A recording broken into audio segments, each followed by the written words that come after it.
ನಮಸ್ಕಾರ ವೀಕ್ಷಕರಿಗೆ. ನಮ್ಮ ಮಗಳ ಹುಟ್ಟುಹಬ್ಬದ ಪ್ರಯುಕ್ತ ಭಾರಿ ವಿಭಿನ್ನವಾಗಿ ಮತ್ತು ಅರ್ಥಪೂರ್ಣವಾಗಿ ಆಚರಿಸಬೇಕು ಅಂತ ನನ್ನ ಹೆಂಡತಿ ಸಂಕಲ್ಪ ಮಾಡಿದ್ಲು. ಆ ಕಾರಣಕ್ಕಾಗಿ ಈ ಪ್ರಿಪ್ರೇಷನ್ ನಡೀತಾ ಇದೆ. ಇದು ನೋಡ್ತಿದ್ದೀರ ಹಳಸನೆ ಹಣ್ಣು. ಯಾಕೆ ಹಳಸನೆ ಹಣ್ಣಿನ ಕಲರ್ ಅಂತ ಮುಂದಕ್ಕೆ ಹೇಳ್ತೀನಿ.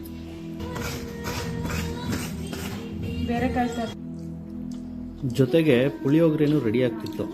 ಪುಳಿಯೋಗರೆನ ಕೈಯಲ್ಲಿ ಕಲಿಸಿದ್ರೆ ಮಾತ್ರ ಅದು ಟೇಸ್ಟ್ ಬರೋದು. ಪುನರ್ವಿ ಹುಟ್ಟಿದ ಹಬ್ಬಕ್ಕೆ ದೇವಸ್ಥಾನಕ್ಕೆ ಹೋಗಿ ಅರ್ಚನೆ ಮಾಡಬೇಕು ಅನ್ನೋದು ನಮ್ಮ ಇರಾದೆ. ಅದಕ್ಕೋಸ್ಕರ ಇಷ್ಟೆಲ್ಲ ಪ್ರಿಪ್ರೇಷನ್. ಇದು ಹಳಸಿನ ಫಲಹಾರ, ಪುಳಿಯೋಗರೆ ಎಲ್ಲದನ್ನೂ ಅಲ್ಲೇ ತಗೊಂಡು ದೇವಸ್ಥಾನಕ್ಕೆ ಬಂದ್ವಿ. ಇದು ದೇವಸ್ಥಾನ ನಮ್ಮ ಗ್ರಾಮ ದೇವತೆ ಹುಚ್ಚಮ್ಮ ದ್ಯಾವಮ್ಮ ಅಂತ. ಈ ದೇವರು 16 ಹಳ್ಳಿಗಳನ್ನ ಕಾಯ್ತಾಳೆ ಅನ್ನೋ ನಂಬಿಕೆ ಇದೆ ನಮಗೆ. ವಿಶೇಷ ಏನಂದರೆ ನಮ್ಮ ಪುನರ್ವಿ ಹುಟ್ಟಿದ್ದು ಈ ದೇವಿ ಕೃಪೆಯಿಂದಲೇ.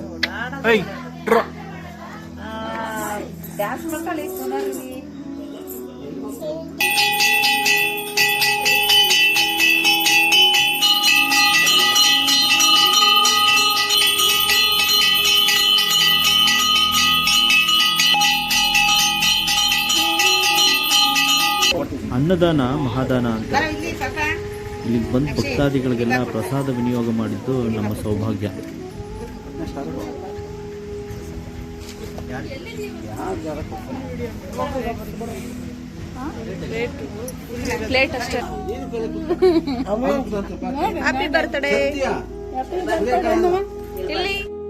ಇನ್ನು 3 ಥರ ಪ್ರಸಾದ ಮಾಡಿದ್ವಿ. ಒಂದು ಪುಳಿಯೋಗರೆ, ಹಲಸಿನ ಫಲಹಾರ ಮತ್ತು ಇನ್ನೊಂದು ಪ್ರಿಯಾಂಗು ಪಾಯಸ.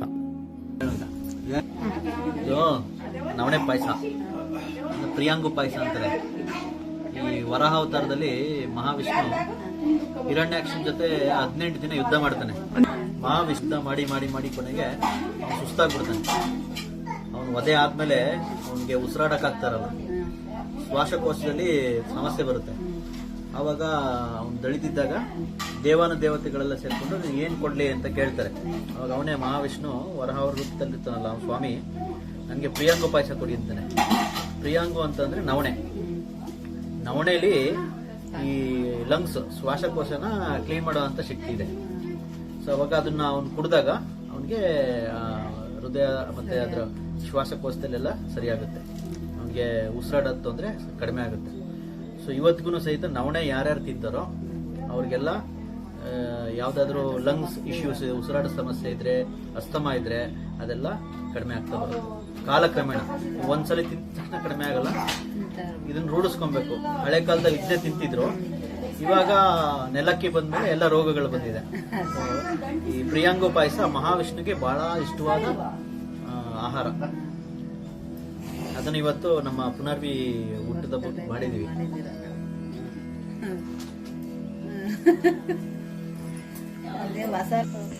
ಮಗಳದ್ದು ಹುಟ್ಟದಬ್ಬ. ಸೊ ಹಾಗಾಗಿ ಹುಟ್ಟದಬ್ಬಕ್ಕೆ ಗಿಡ ಹಾಕ್ಬೇಕು ಅಂತೇಳಿ ಸಂಕಲ್ಪ ಮಾಡಿರೋದು. ಇದೇನು ತೋರ್ಕೆಗೋಸ್ಕರ ಏನು ಮಾಡ್ತಾ ಇಲ್ಲ, ಏನೋ ಒಂದಿಷ್ಟು ಬದಲಾವಣೆ ತರಬೇಕು ಅನ್ನೋ ಕಾರಣಕ್ಕೋಸ್ಕರ ತೋಟದಲ್ಲಿ ಪ್ರತಿ ವರ್ಷ ಅವಳ ಹೆಸರಲ್ಲಿ ಗಿಡಗಳು ಹಾಕ್ಬೇಕು ಅಂತೇಳಿ ಸಂಕಲ್ಪ ಮಾಡಿದ್ವಿ. ಅದನ್ನ ನೋಡ್ಕೊಳ್ಳೋದು ಒಂದು ದೊಡ್ಡ ವಿಚಾರನೇ. ಸೊ ಹಾಗಾಗಿ ಹಾಕೋದ್ರ ಜೊತೆಗೆ ಅದನ್ನ ಬೆಳೆಸೋದನ್ನು ಸಂಕಲ್ಪ ಮಾಡಿದ್ವಿ. ಇನ್ನು ಮುಂದಕ್ಕೆ ಈ ಥರ ಪ್ರತಿ ವರ್ಷಕ್ಕೆ ಒಂದು 10 ಗಿಡಗಳನ್ನ ಹಾಕಬೇಕು ಅಂತ ಅಂದ್ಕೊಂಡಿದ್ವಿ. ಈ ವರ್ಷ ಮೊದಲನೇ ವರ್ಷದ ಹುಟ್ಟಿದಬ್ಬ 10 ಗಿಡಗಳನ್ನ ಈಗ ಹಾಕ್ತಾ ಇದ್ವಿ. ಮುಂದಿನ ವರ್ಷಕ್ಕೆ ಮತ್ತಷ್ಟು 10 ಗಿಡಗಳು. ಏನೋ ಸಣ್ಣ ಬದಲಾವಣೆ ತರಬೇಕು ಅನ್ನೋ ಉದ್ದೇಶ ಅಷ್ಟೇ. ತೋಟದಲ್ಲಿ ವೈವಿಧ್ಯತೆ ಇರಬೇಕು ಅನ್ನೋ ಕಾರಣಕ್ಕೆ ಇದು ತೆಂಗಿನ ತೋಟ ನೋಡಿ. ಇದೆಲ್ಲ ಮರಗಳೆಲ್ಲ ತುಂಬ ಹಳೇದಾಗಿದೆ. ಅದ್ರ ಜೊತೆಗೆ ಎಲ್ಲ ಫಸಲು ಕಡಿಮೆ ಆಗಿದೆ. ಏಕಬೆಳೆ ಪದ್ಧತಿಗೆ ನಾವೆಲ್ಲ ಅವಲಂಬಿತರಾಗಿ ನಷ್ಟಗಳನ್ನ ಅನುಭವಿಸ್ತಾ ಇರೋದು ನೋಡ್ತಾ ಇದ್ದೀವಿ. ಆ ಕಾರಣಕ್ಕಾಗಿ ಸ್ವಲ್ಪ ವೈವಿಧ್ಯತೆ ಇರಲಿ ಅನ್ನೋ ಕಾರಣಕ್ಕೆ ಅದೊಂದು. ಆಮೇಲೆ ಈಗ ವಿಷಪೂರಿತ ಆಹಾರ ಮಾರ್ಕೆಟಲ್ಲಿ ಅಂದರೆ ಎಲ್ಲ ಕಡೆ ಇರೋದ್ರಿಂದ ಅದನ್ನು ಸ್ವಲ್ಪ ಅವಾಯ್ಡ್ ಮಾಡೋಕ್ಕೋಸ್ಕರ ಅಟ್ಲೀಸ್ಟ್ ತೋಟ ಇರೋರಾದರೂ ಒಂದಿಷ್ಟು ಹಣ್ಣಿನ ಮರಗಳು ಹಾಕ್ಕೊಂಡು ಆ ಹಣ್ಣಾದರೂ ತಿನ್ನಬೇಕು ಅನ್ನೋ ಒಂದು ಉದ್ದೇಶ ಅಷ್ಟೇ. ಸೊ ಹಾಗಾಗಿ ಇದನ್ನು ಹಾಕ್ತಾಯಿದ್ವಿ. ತೋರಿಕೆಗೋಸ್ಕರ ಅಲ್ಲ, ಎಲ್ಲರೂ ಇದನ್ನು ಫಾಲೋ ಮಾಡಿ ಬದಲಾವಣೆ ತರಬಹುದು ಅನ್ನೋದು ನನ್ನ ಅನಿಸಿಕೆ. ಹುಳೇನ್ ಬೇಡವಾ? ಇಟ್ಕೊಂಡು ನೀನ್ ಕೆಳಗೆ ಹೋಗ್ಬೇಕಂತವಳು.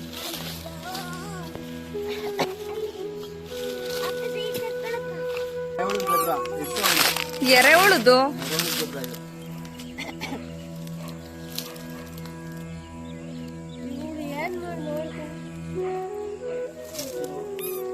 ಇದು ಕುರಿ ಗೊಬ್ಬರ ಅಲ್ವೇನಣ್ಣ? ಇದು ಮತ್ತಿಗೆ ತಗೊಂಬಂದಿದ್ದು ಎರೆಹುಳು. ಅದು ಇಕ್ಕೆ ಅಂದ್ರೆ ಅದ್ರ ಕಕ್ಕ ಇಟ್ಟಿರೋದು ತುಂಬಾ ರಿಚ್ ಅದು. ನಾವು ತಿನ್ಬೋದಾ? ರಿಚ್ ಇದೆ.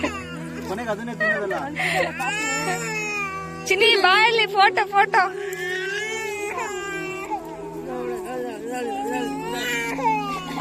ಅಲ್ಲಿ ಕೊಡಕ್ ಅವನು ಮಣ್ಣು ಮಾಡ್ಸೋಣ, ಮಣ್ಣಿಗೆ ಹಾಕ್ಸೋಣ.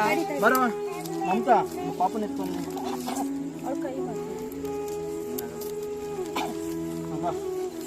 ಮಣ್ಣು ಹಾಕು ಚಿನ್ನಿ. ನೀವ್ ಹಾಕ್ತಿದ್ರಲ್ಲ, ನಾನ್ ಹಾಕ್ತಿಲ್ಲ ಅಂತ ಅವಳು. ಅಲ್ಲಿ ನೋಡ್ರಿ ಇವಾಗ ಏನೂ ಆಗಲ್ಲ. ಹಾಕ್ಸಕ್ಕ ಹಾಕಿ ಏನಾಗಲ್ಲ. ನೀ ಏನೋ ಅಲ್ಲ, ಒಂದ್ ಇಡಿ ಕೊಡಕ್ಕ, ಒಂದ್ ಇಡಿ ಹಾಕೊಡು, ಒಂದ್ ಇಡಿ ಕೊಡ. ಹಾ ಹಾ ತಗೋ ತಗೋ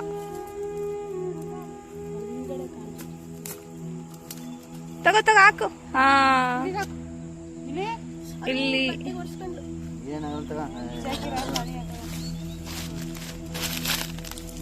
ಪುನರ್ವಿ ಇಲ್ಲಿ ಹ್ಯಾಪಿ ಬರ್ತ್ಡೇ.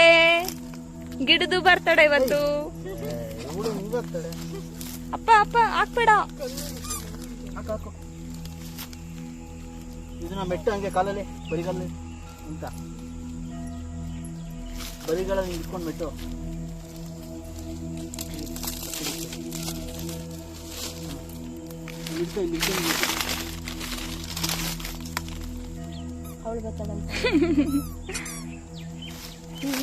ನೀರ್ ತಗೊಂಬ ನೀರ.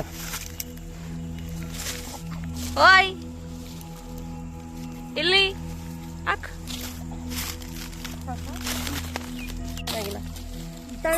ತುಳಿ ತುಳಿ ತುಳಿ ತುಳಿಲಿ ತುಳಿಲಿ ಸೈಡ್. ಅದಕ್ಕೆ ಹಾಕ್ಸಕ್ಕೆ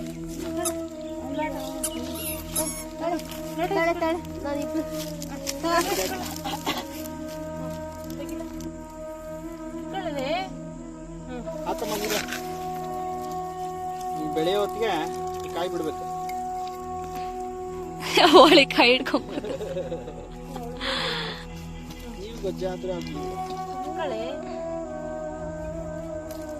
ಈಗ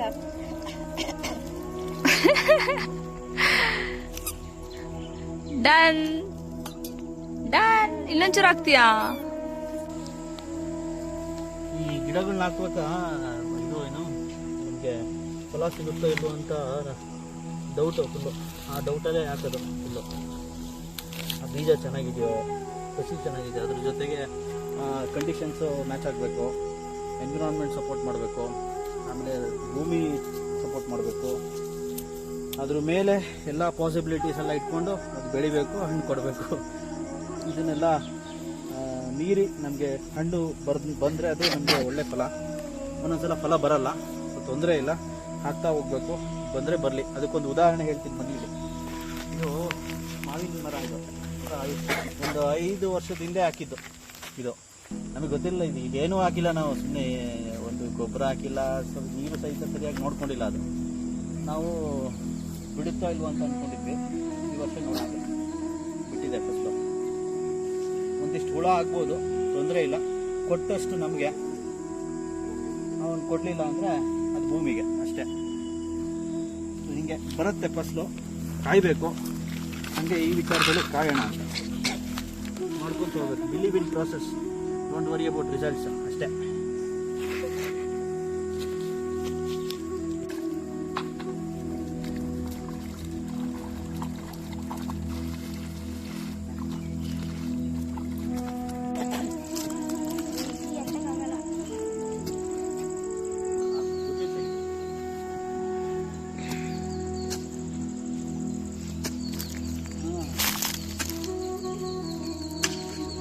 ಇದೆಯಾ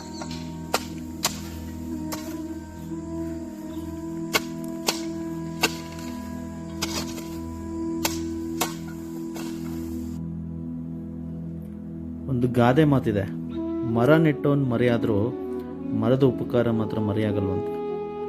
ಈ ಗಾದೆ ಮಾತಿನ ಪ್ರಕಾರ ಇವತ್ತು ನಾವು ನೆಡ್ತಿರೋ ಗಿಡಗಳು ನಾಳೆ ಹಲವರಿಗೆ ನೆರಳು, ಉಸಿರು, ಆಶೀರ್ವಾದ ನೀಡಲಿ ಅನ್ನೋದು ನಮ್ಮ ಆಶಯ. ಅದು ಸಾಕಾರಗೊಳ್ಳಲಿ ಅಂತೇಳಿ ಭಗವಂತನಂತ ನಾನು ಪ್ರಾರ್ಥನೆ ಮಾಡ್ತೀನಿ. ಹಾಗೆ ನಮ್ಮ ಮಗಳ ಜೀವನನೂ ಸಹಿತ ಈ ಗಿಡದಂತೆ ಹಸಿರಾಗಿ ಬೆಳಿಬೇಕು, ಆ ದೇವರ ಕೃಪೆ ಸದಾ ಇವಳ ಮೇಲೂ ಇರಬೇಕು ಅನ್ನೋದು ನಮ್ಮ ಪ್ರಾರ್ಥನೆ ಮತ್ತು ಆಶಯ.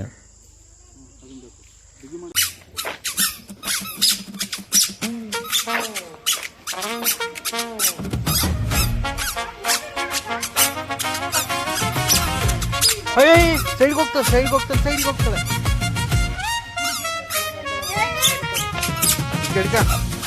ಕೆಡ್ಕ ಅವಳನ್ನ.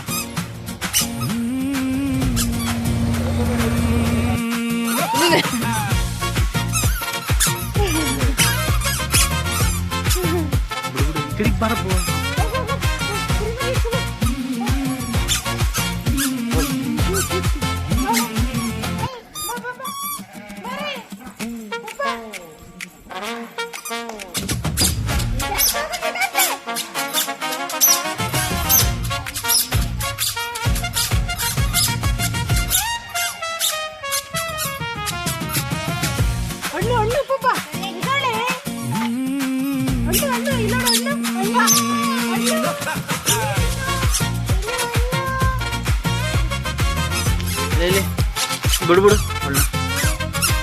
ಬಿಡು ಆ ಕಡೆ ಹೋಗ್ತಾಳೆ.